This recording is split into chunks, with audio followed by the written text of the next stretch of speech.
Bonjour, bienvenue sur la construction du réseau de Wessenheim et de son extension. Aujourd'hui, une petite vidéo pour vous parler récupération de matériaux pour pouvoir faire le décor.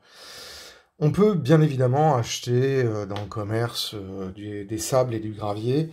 C'est tout à fait possible. Après, quand on a la chance, comme moi, d'habiter dans une région où la terre et les ajouts qu'on peut faire sur les allées ont à peu près les mêmes couleurs que le terrain que je veux représenter, c'est plus simple de récupérer directement le matériau sur le site que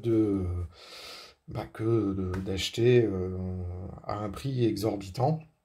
Simplement, on ne peut pas utiliser directement le matériel qu'on réutilise parce qu'il est mélangé avec de la matière organique, des graines, des résidus de décomposition de feuilles, etc. Donc on est obligé de le nettoyer.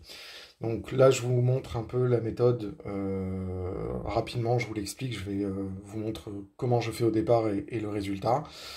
Donc au départ, je récupère avec une pelle le matériel qui m'intéresse, je le mets dans ce réservoir-là, qui est surélevé par rapport à un réservoir qui se trouve en dessous, et je fais couler de l'eau en continu pour rincer le réservoir du haut, ce qui va avoir comme conséquence de faire soulever toutes les matières organiques et de les faire descendre dans le réservoir du bas, ainsi que toutes les poussières qui sont fines et qui peuvent être entraînées par l'eau. Et ensuite, une fois que le réservoir du bas se remplit, il se vide à nouveau des matières organiques qui sont beaucoup plus légères que les matières minérales. Et donc, à la fin, je vais récupérer deux choses.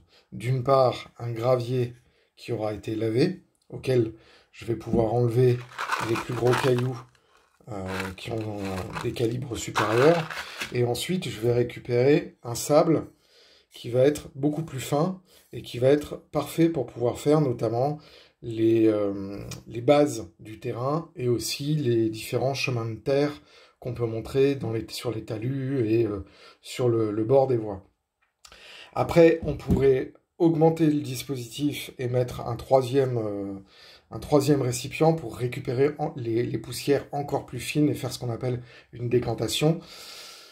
Mais bon, là, moi, j'ai trouvé que c'était déjà suffisant de faire un dispositif à 2 étages. Une fois que tout a été rincé et qu'on a enlevé l'eau, on va mettre au four à 180 degrés pendant une petite demi-heure pour évaporer l'eau.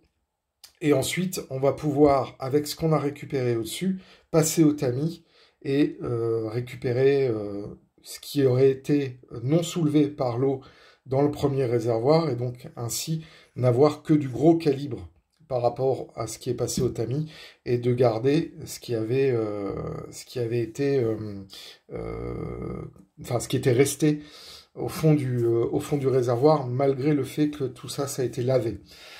Alors, pourquoi faire ça? Aussi parce que ça nous permet de se débarrasser de certaines graines. Vous ne voudriez pas que sur votre réseau de la vraie végétation se mette à pousser, des graines se mettent à germer, notamment, et aussi parce que les résidus organiques ont tendance, avec la colle et avec le temps, à mal vieillir et à apporter une odeur qui n'est pas très agréable. Voilà. Donc ça, c'était la petite vidéo pour vous parler donc de revalorisation de matériaux que vous pouvez trouver dans la nature. Cette technique-là, elle peut se faire avec toutes les terres, pas uniquement avec du gravier, du moyen gravier. Vous pouvez aussi prendre de la terre de votre jardin, avoir exactement la même technique et récupérer des éléments non organiques que vous pouvez ensuite après utiliser sur votre réseau. Voilà, c'est la fin de cette vidéo. Si vous avez aimé le contenu, je vous invite à laisser un petit pouce bleu. N'hésitez pas à vous abonner et à cliquer sur la cloche si ce n'est pas déjà fait. N'hésitez pas non plus à laisser des commentaires, je serai heureux de pouvoir répondre à vos questions. Et je vous dis à très bientôt pour une autre vidéo.